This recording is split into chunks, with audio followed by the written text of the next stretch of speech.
Learn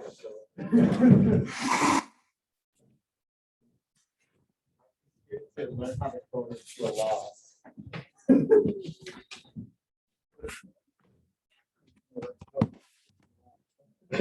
Right. I wasn't talking about the 12 hours, just talking about college in general. Well, that's still accurate. I'm not making a QR code today. Put it on Slack. I figure everybody's already gonna do that anyways, so. Yeah. The surveyor. Yeah. Slack's the future.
All right, it's 6:30. How's everybody doing tonight? Pretty good. Good. How's your break? Good time. Good time? Nice.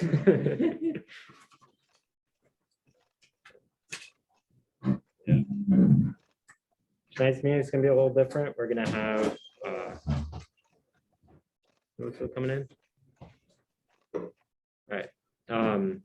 Yes, it's gonna be a little different. We're gonna have our group leaders that people volunteered for some leadership positions about a month ago. They're gonna give talks on what their plans are for the coming year and how you can get involved. So any of the three want to start us off tonight? Sure. Take it away, Lucas. You want me to put up there? Yeah.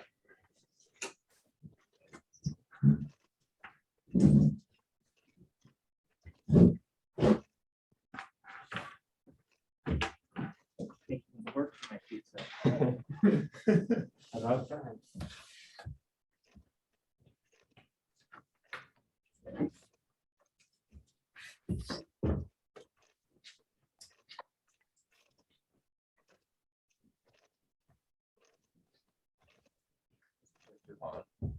Probably not.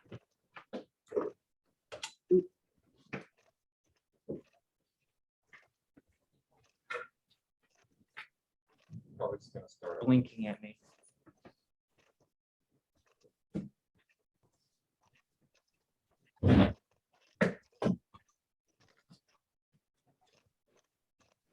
Good thing you're pretty from this end because Very nice. Very faded. We can do this.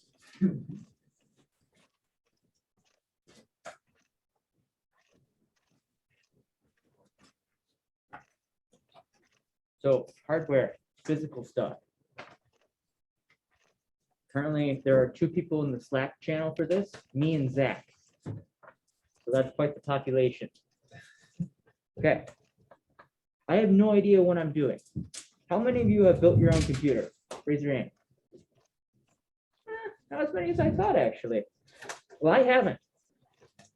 So because I have no experience in this field, I plan to start at the basics because that's where I'm at. So if you have experience in this field and you want to do hardware stuff and you're like, I already know this stuff already, feel free to join anyway and help me and others along. Because teaching is a good way to hone your skills, practice, review what you know, and it helps me not stress as much. So my current objectives for this, and this can change at any time, right? I'm the only person in this right now, so I'm open to feedback. So for the basics, understanding components, what goes into a computer, how do they interact with each other, what do they do, how they do it. And then the next step is to practice, what you know about a computer And I think a good way to do that is by disassembling and reassembling a computer. And then I hope to apply those skills to something big. Developing your own computer. I mean, computer doesn't mean just a desktop or a laptop. I know a different college had this like big interactive screen that their computer club did. Maybe we could do something like that. That's still technically a computer, even though it's not something you put on a desk. So there'll probably be a large group project in the future. Again, subject to what people want to do. And just don't ask me to bankroll your gaming PC. That's not my job. It's not Zach's job. And then if you already have experience, like if you already understand what a computer does, what it makes up with it, you might just start an application. You just might start on your own project. That's good. I just can't help you with that. I don't know how to. So we're going to start with the Raspberry Pi. It's this very simple computer. I know somebody had earlier expressed interest in Raspberry Pi. I don't know if they're in here, but it was actually designed to teach computer science. So that's kind of cool. And these things are everywhere. You find them in a lot of things. There's probably one in that projector right now. So even if you have experience with computers, but don't know what a Raspberry Pi is, I mean, you might as well learn what it is. And then, yes, you can play Minecraft on it. The essentials. So that's basically it. That's all I have for now. If you have any questions, hit me. If you want to ghost the channel, go ahead. I'm a freshman. I know what it's like to ghost. How do I join the Slack channel? Well, it's on Slack. How do I do that? How do I explain that? Go to Slack. Yeah, okay. Yeah. I'll demonstrate. That's the word for it. So over here in the channel side, there is this plus button that says browse channels. And there's a list of all these channels, and some of these are very, very old. But somewhere in here you will find, oh, where is it? This could be in your joint channels. So It is. You could just search for like hardware as well. There we go. Yep. Oh, there's 3 members now. Sweet. Epic. So that's how you join your channels for anyone who hasn't done that. More questions?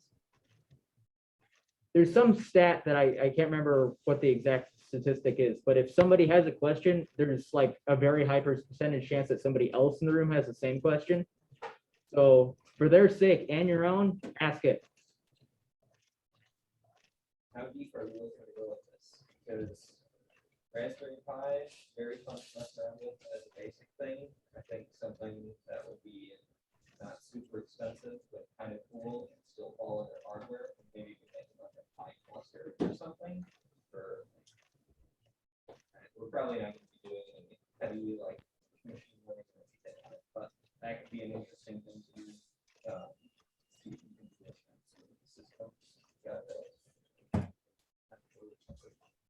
Don't know what a Pi cluster is. Sounds cool. All right. Well, I'll look into it. Yes. More questions, please. I beg you.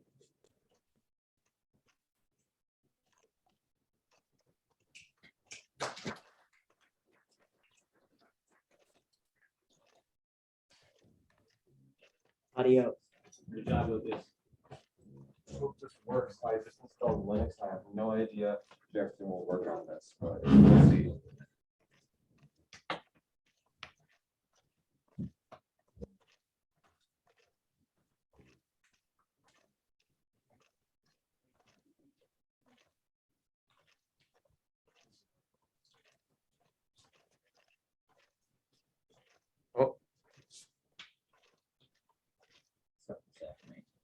Oh,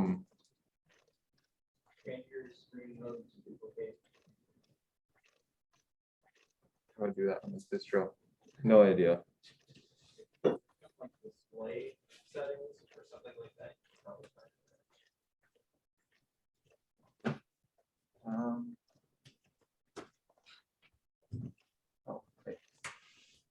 template configuration.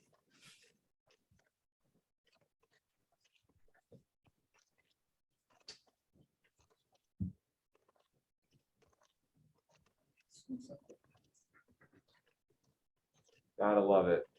Tell you what, someone else can go and I'll figure this out. Sorry about that, folks. If you want, you can share with me and you can just use my laptop.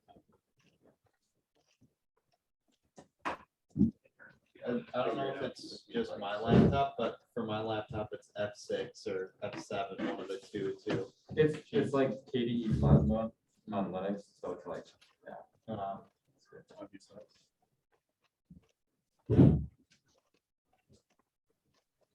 oh, see, I unplugged it and this is gone now, so I should probably do this.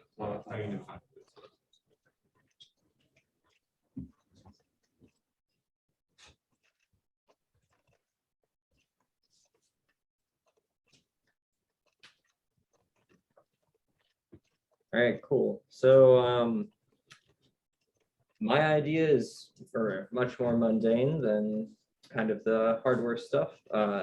Basic idea, this is the application, so mobile application and web development group. My idea for something we could work on is creating a budgeting app. My take on why we should make this, we're all college students. Budgeting can be pretty tough at times. I know I definitely spend more than I intend to most months, and this could be something that would be a nice tool to have just kind of as we go ahead. In terms of why in particular, we're the ones who want to be making this. A lot of budgeting apps out there are either pay to use or free. And every time an application on the web is free, you're paying for it with your data. So if you're not paying for a service, they're harvesting your information, using it to target ads at you or learn something else about the general public. It seems like this is a pretty easy solution for us. In general, this is a useful and achievable goal. So what do we want it to do? Basics, add and remove transactions, calculate your remaining budget for a period of time. You could say a month, you could say a year, you could give yourself a weekly budget perhaps. And that's technically all that you need to create like a functional app. But you could do that with a spreadsheet or a calculator. So we're going to need to create epics and user stories. If you've been through software engineering, you're having like war flashbacks right now and are like shaking in your seats. It's okay.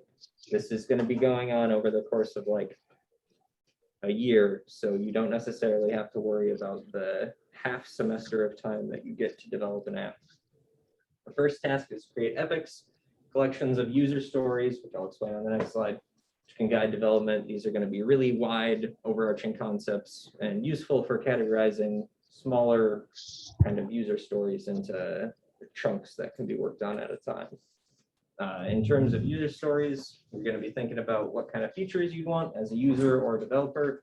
As a user, you might want to be able to categorize things by defined categories, create planned charges, perhaps give your transactions a pending or completed status. Say you know that you've already put in your check for rent, but it hasn't been taken out of your account yet. Well, it might be nice to know that.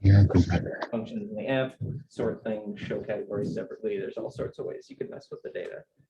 How we're going to structure this database client system, maybe use Google authentication so we don't have to deal with rolling our own encryption for passwords and stuff.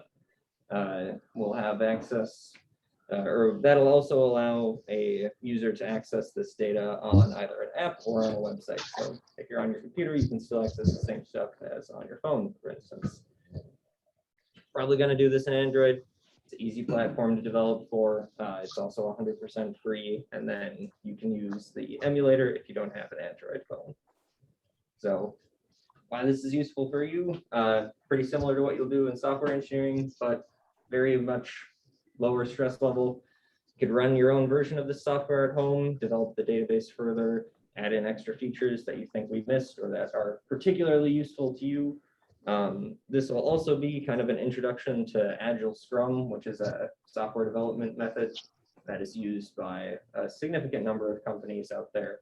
So it's a little bit of job prep, get to kind of practice working in a team, A lot of stuff in CS1 and CS2 in particular are pretty individualized things. So this might be a good way to get a head start on learning how to collaborate with people. And then obviously using Git, or if people seem like they're interested, maybe Git Kraken for version control should be easy and relatively useful going forward.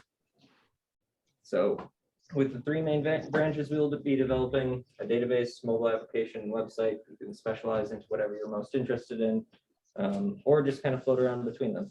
So anyway, thank you much. If you have questions, feel free to contact me at the email there.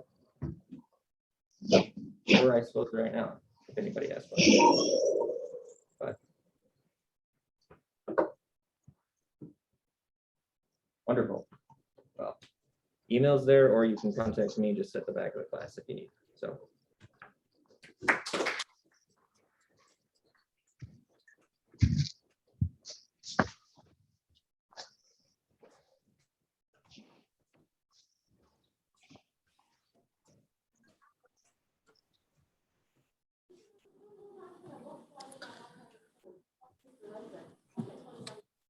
Is this a computer science club?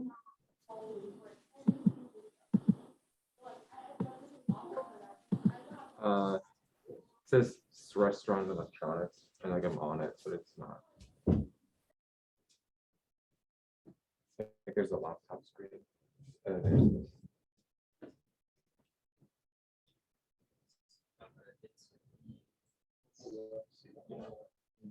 And all of these will have Slack channels waiting with yeah, groups. so it's showing up. Whenever they're special. Make it a replica. Replica of laptop screen. Got it. Thank you.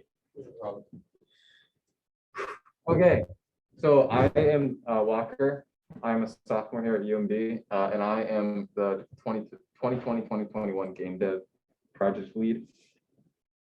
So first of all, yeah, what is it? The goal of this group is to make games. Obviously, it's in the title. And for this, I put some thought into it. We're going to be using Godot game engine. It's an open. Second. Display configuration reverted. Why did it do that? Oh, maybe there's like an apply button. It's like, Yeah. it'll invert after 10 seconds or something.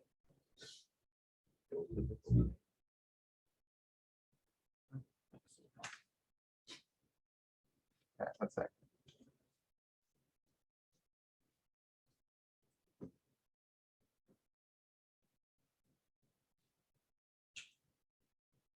Okay, I didn't, okay. We're gonna use Godot. Godot is made by, I believe, MIT. It's open source. And there are some useful functions that I like about it, aside from me using it in high school for a game development class that I've had before. It's open source, but because Microsoft made a hefty donation, and it now has C# compatibility, along with it has Python script or GD script. It's more similar syntactically to Python, and it's built in. So like in the engine, there's a script tab on the top, and we'll see this maybe during our meetings or whatever, going through the layout. But yeah, there's literally scripting inside the engine, so you don't need other IDEs such as Visual Studio to do anything. Now that is supported if you want to do that, but generally I think that's a hassle to switch between obviously an IDE and then the game engine. I've tried using Unity and that really sucked.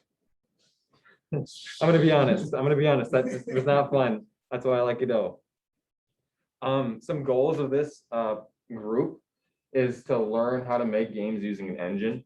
I mentioned this earlier, but in high school it was really nice. We had a class called video game design, and I got to use Godot and get familiar with it and make my own games.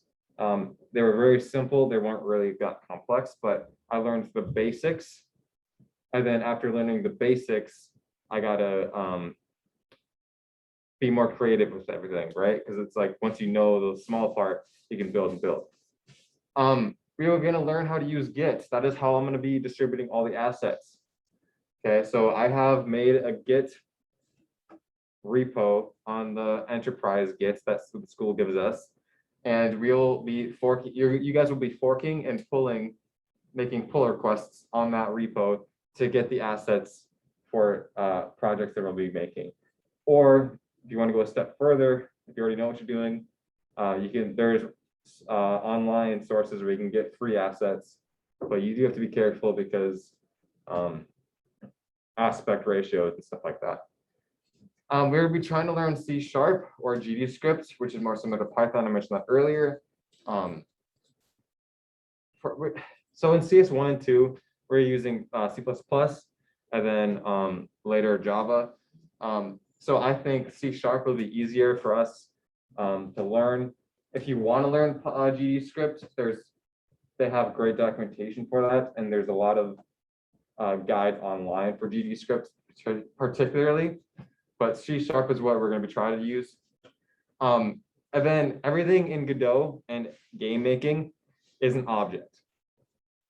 So we'll see how this works, but basically we're going to be practicing object-oriented programming through the use of making games, right? So making our own, making our own objects, having objects interact with one another, calling methods that are specific to these objects, and other things like that. I don't know too much about object-oriented programming. I'm only in CS2, but yeah. And the last goal, and this is the most important in my book, is to have fun. Yeah, it's a very cliche line, but it's very true. You do not have to show up. I would love it if you do, but I mean, I get it. We're all busy. And if you're not having fun with it, then that's fine. Honestly, as long as you give it your best shot, and just try and have fun with it. Not every day you get to make a game or learn how to make games, so it's a good opportunity to learn. And honestly, that's it. I only have 3 slides. Everyone else has so many more. Yeah. You're good. Okay. Yeah, thank you guys. Oh yeah. By the way, to contact me on Slack, it's #group-game-dev. There is 2 group game devs. It's really confusing. Make sure it's group-game-dev. I will fix that. Okay. Is there any other questions for me before I leave up here? Yeah, What school did you go to? Sartell High School. Yeah. And one of the teachers there made that program. He pitched it to the school, and the school was like, okay, yeah, if you come up with coursework. And they originally used Game Maker, but then Game Maker went pay to use, so they used Godot. They switched to Godot. And I think he actually got put in newspaper or something, nationwide or something weird. He told this weird story where apparently no one thought about making games in high school. Yep. Do you know what game you're gonna try and make yet, or? We're gonna be trying making. So that's the thing about game development. You can make whatever you want once you know. It's all a learning process. So I was thinking about starting us off with a simple 2D platformer. There's a MIT provides a demo for it and all the assets. And so we're going to be trying remaking that demo with moving platforms and stuff. And then if people get that done in time, or they want to try and spread their wings, they're welcome to try other things. Godot also supports 3D stuff. But I've tried 3D and I've done it, but it's definitely a lot more complex. One last thing I would like to note, and you remind me of that, you're gonna need a mouse if you want to do this. Or I highly recommend it, unless you somehow have middle click on a touchpad. I don't know how that works, but you're gonna need middle click, so you're gonna need a mouse. Anything else? Hey guys. Oh yeah, go ahead. I think the Discord link is expired. Okay, yeah, I think I might have got rid of that server because no one was joining, but I can remake it. So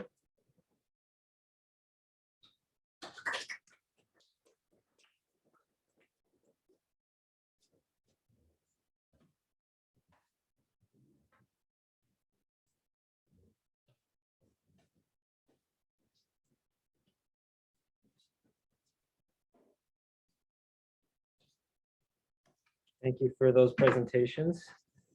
Really nice to sit back for 25 minutes, not have to do anything. I'm kidding. Was it that painful? No, it was really good.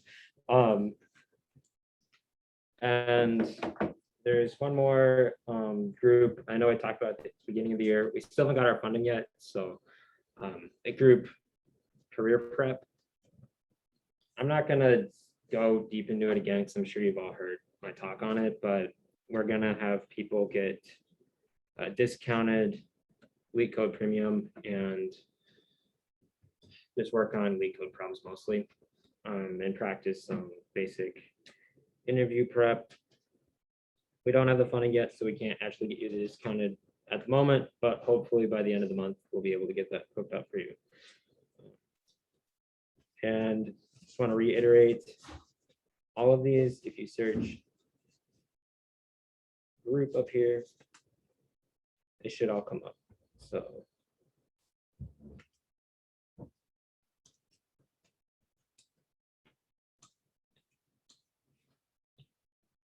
anyways, at this point, I'm gonna sure I'm not skipping anything. Oh yeah. Did anybody work on their websites over the break? Okay, I'm not surprised. Totally get that. Can't say I worked on a ton either. I wanted to have a React presentation today, but React has been throwing some fits with me. It throws a bunch of errors and a lot of people are having the same problems as me and they're not resolved at the moment. So I'm going to call that a not my fault situation and move on to Three.js.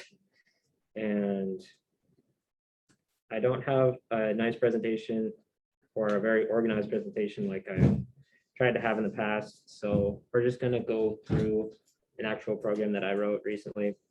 I'm not a master at Three.js. Tell you what Three.js is, huh? So Three.js basically lets you write graphic software in JavaScript. It can handle 2 dimensions and 3 dimensions. The scene that we're going to see here is 3 dimensions. Like I said, I'm not a master with Three.js, so I probably won't be able to answer a ton of your questions, but I thought I'd show you a cool tool with JavaScript that you can go ahead and make some cool websites with in the future. So go ahead and run this. So we've got a basic cube here with ball on top. And if I uncomment some lines down here. Yeah. It'll accelerate for us. Away. Adios. Yeah, I haven't set up a pause button yet, so there we go. Yeah, so we'll just start at the top. We've got our basic HTML head up here, title, style, whatnot. Can ignore this div here for a moment. Can't see here. Better. All right. So to get started with Three.js, you have to go to their website, and there's a couple different ways you can hook up your JavaScript to your website. This is one of the most simple ways to do it, not necessarily the best one. You just download their code into a folder, and then you connect that folder to your code. It's similar to, we didn't get to Bootstrap in web dev yet, but well, I don't know that we're going to. You should check out Bootstrap on your own time, but it's a pretty similar thing as this, but for CSS. It gives you fancy styling for free. Oh yeah, thanks.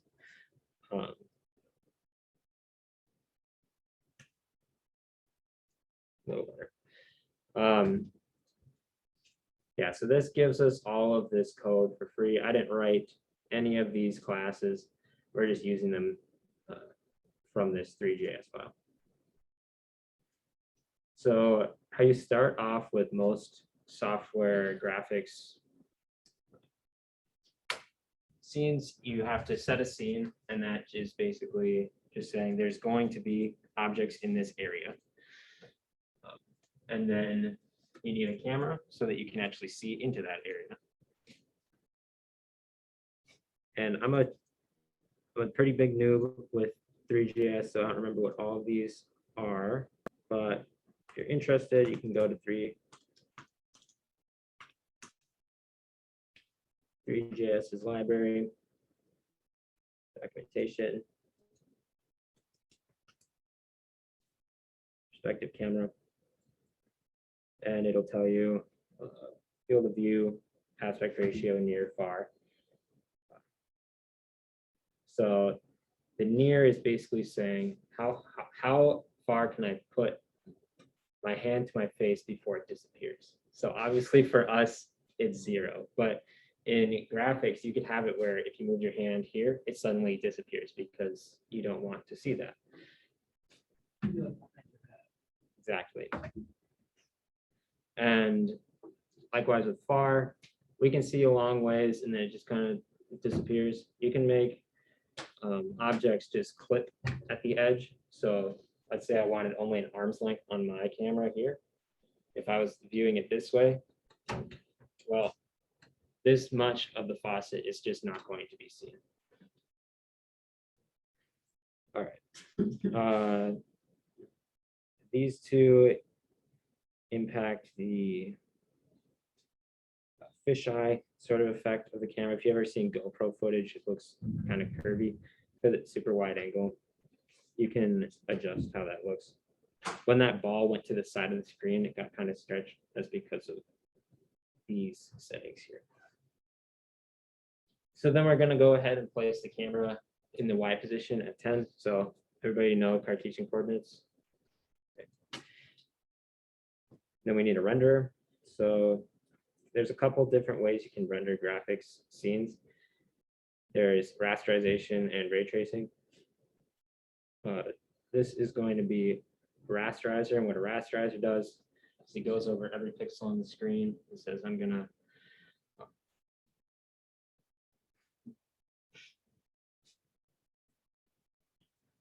compute what this pixel's color should be based on everything else in the scene. The ray tracer goes ahead and says, I'm going to load up this object, put it on the screen, and then I'm going to go to the next object and put it on the screen and update the screen that way. Like I said, a rasterizer just goes pixel by pixel. That makes sense? Kind of. Do I? Ray tracer?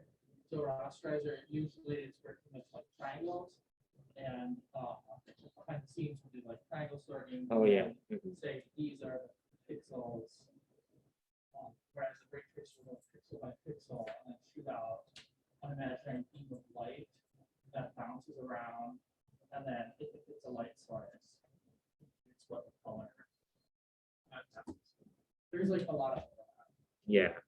Yeah, thank you. He's definitely right.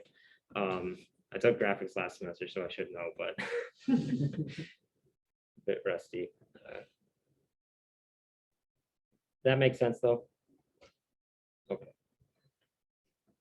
Now you can ignore this. I was trying to experiment. At this point, we're adding our cube. So Three.js is pretty nice. It comes with a box geometry, so you just put in the 3 side lengths. If we wanted to make it super long, we can make this one 100 and reload our scene.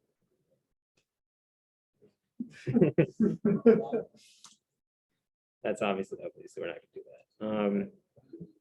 Now, you could just say, oh, my box is yellow, but if you remember, ours, it reflects light how you'd expect it to, kind of, you know. Our light, we haven't got there yet, but we got a couple lights and they're up here. So they're not going to light the side of the box as much as the top. And if you see on the ball here, it's kind of shiny. These are materials that you can add to your objects. We'll, once we get to the sphere, I'll show you a different material. The shiny one's called Fong material, and it's just named after the guy who discovered a way to simulate the reflectiveness of shiny surfaces.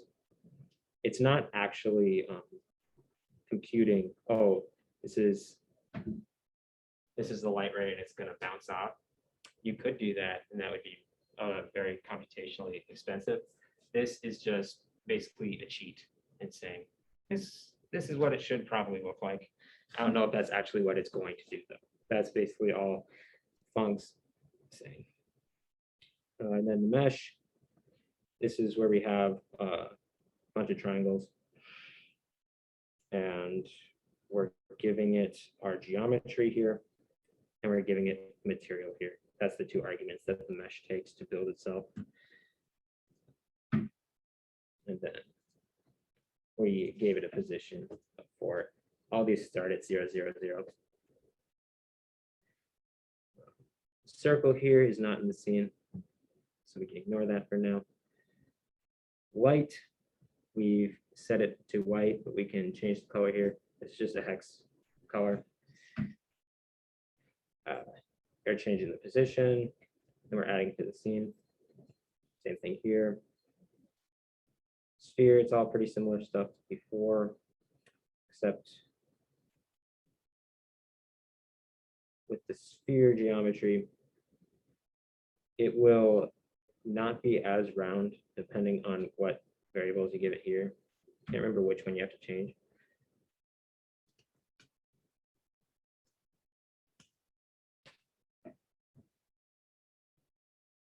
Yeah, so if you see here, all these triangles, this is what the mesh is doing. The mesh is actually taking all these triangles and applying the material to it. The geometries themselves are sort of meshes. The spheres, once again, you can also make perfect spheres in rendering programs, but it's way simpler if you have triangles representing everything. So this is not actually a sphere, it's a close approximation of a sphere based on our parameters here. So we start with the radius of the sphere, and then how many width segments. So how many segments going from top to bottom, or how many longitude lines we have, and then how many latitude lines, basically. We've got it set to 10, 10 here. The more you add, the longer it'll take to render. Mesh Fong material, that's what made it shiny. There's another material. There's a lot more materials than Fong and Lambertian, but they don't give you a ton out of the box with 3. You can make your own. Fong and Lambertian are the two that you primarily focus your time on in graphics class. All right. What do we do? Oh, shininess.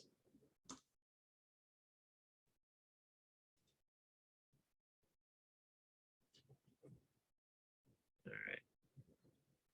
Like I said, I'm pretty new to this, so.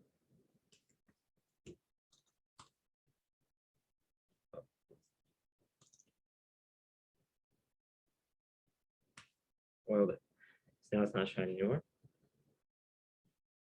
And you can do a similar thing here. We have a very shiny box, but if we set it to 3, guess we don't get to see the shininess anyway. So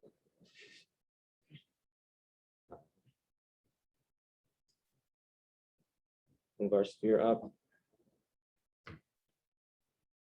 Maybe show this in a bit, the wireframe.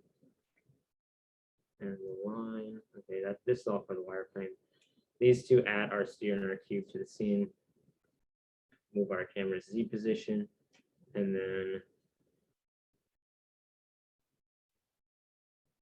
this is to get the physics to work out for us. This one didn't come with 3. This one actually had to make on my own. And this is a function that I'd like to make soon. So we go ahead and add our animation back. What this clock is saying, just like the global time in our scene, we've got start time, which we set to 0, and then you can set it to whatever you want, but we have it set to t equals 0. And here we pass a t and dt. The dt is basically our frame rate. And then acceleration, velocity, initial, and our dx, which is just a useful variable to figure out how much things are changing over time, how much the position is changing over time. So make a new clock here. Then we let our t be here, run the kinematics equation, update the clock so it moves to the next frame rate or next frame. So when we go back, we can figure out where the object is then. And then we render the scene, and this will just keep looping for all time. So once it disappears the screen, it's still going. It's not gone. It's just off our screen, off our camera. With that, can refresh. There it goes. That's because of the fisheye effect on the camera. Oh, all right. Yeah. You can. If we, David, you know? If you play around with field of view and just like, but if I That's one way to do it.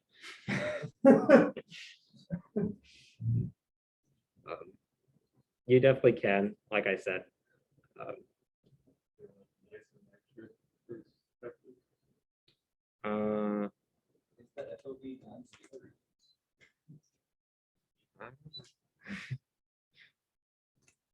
Let's see. Field of view. It's a number.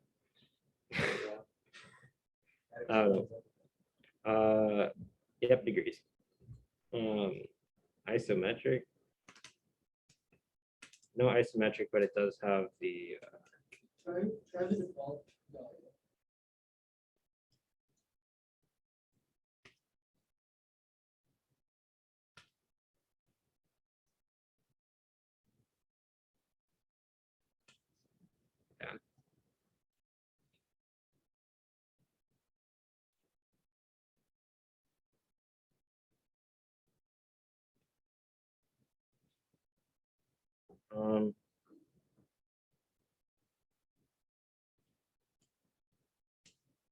no isometric. There is orthographic. And That's the same. oh, okay. Here's the legal We're all learning here. And then stereo camera. Anyone know what this one is? rate. I don't know. That's why I'm asking. Sounds like That makes sense. Let's see what it says. Yep, you're right. yeah.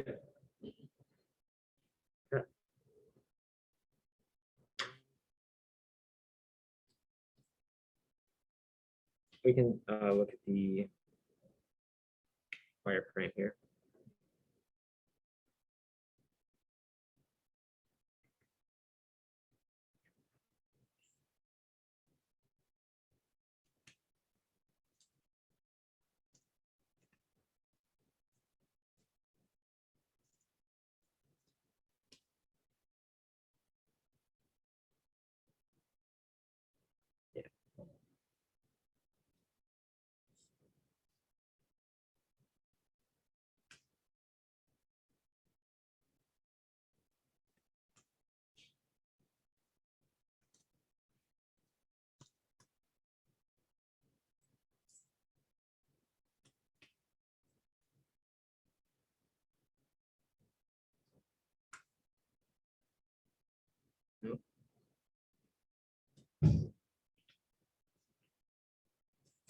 Okay.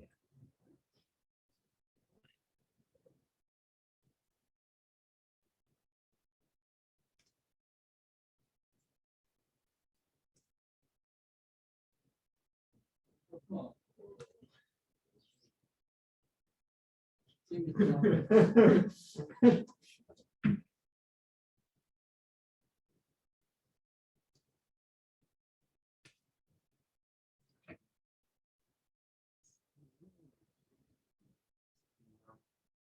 Yeah, if you wanted to get going on Three.js, it's really easy to get started.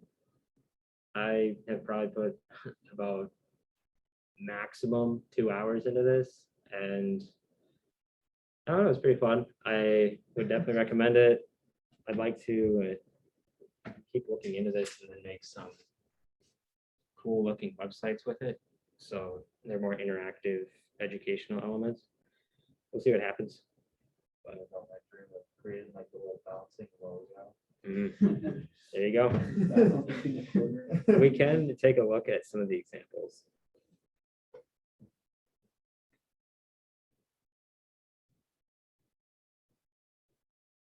Can you load models? Yes.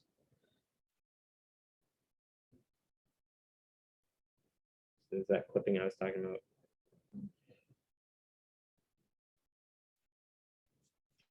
And I like it because it's very easy to get interaction going.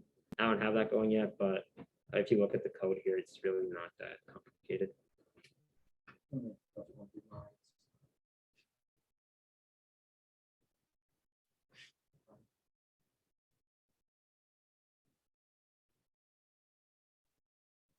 What's going on there? Oh yeah, this is another texture you can have as we move back. It's getting darker. Color based on depth.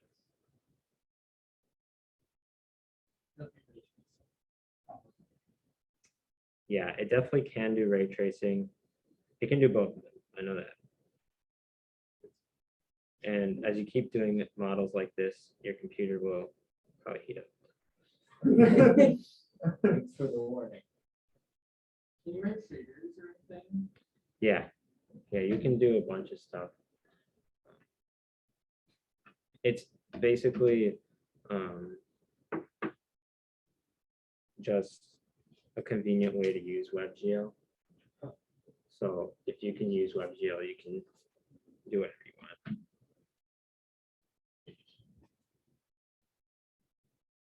Yeah, this is all I've got for the meeting. Sorry, I wanted to give more, but it's what it is sometimes, you know. So feel free to grab pizza on your way out or any drinks. Or if you have any questions for our group leads, please ask them. I think it's really important if you want to get a job in computer science that you work on group projects.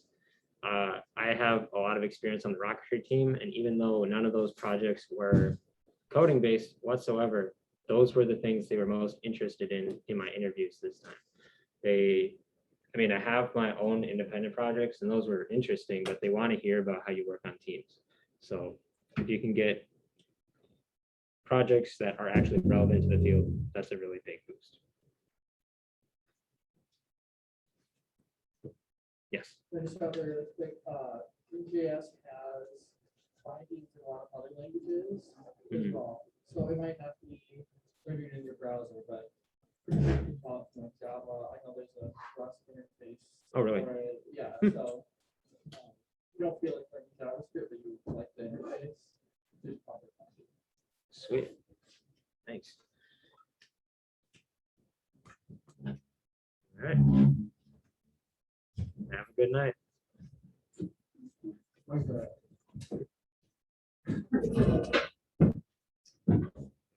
Oh, that broke it.